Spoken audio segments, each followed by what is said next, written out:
watching Time Warner Cable News New York 1 all morning.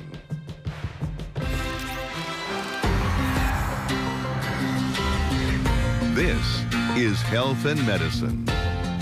Today is Melanoma Monday. The American Academy of Dermatology always gives this designation to the first Monday in May to remind Americans that as the weather warms up and the layers come off, you need to protect your skin from the damaging UV rays. Here's health reporter Erin Billups with more.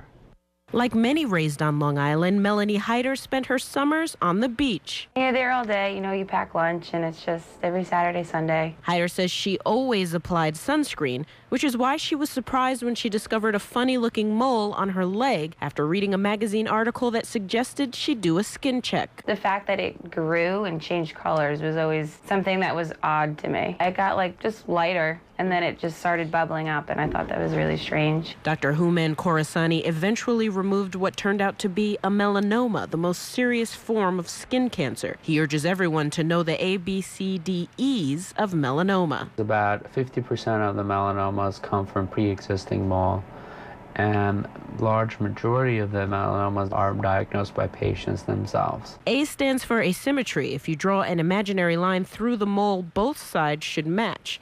B for border, which should be smooth, not jagged.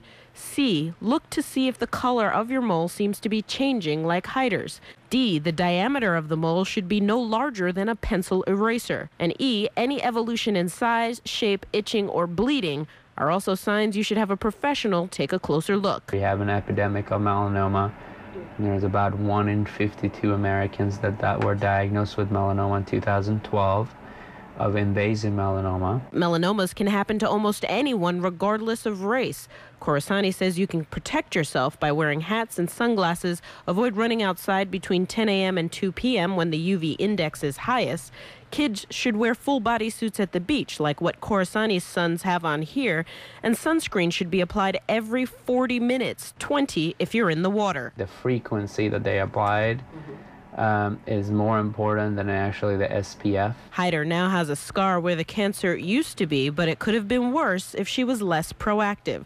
Still, it's not keeping her from the beach. Lots of sunscreen, though. Erin Billups, New York 1.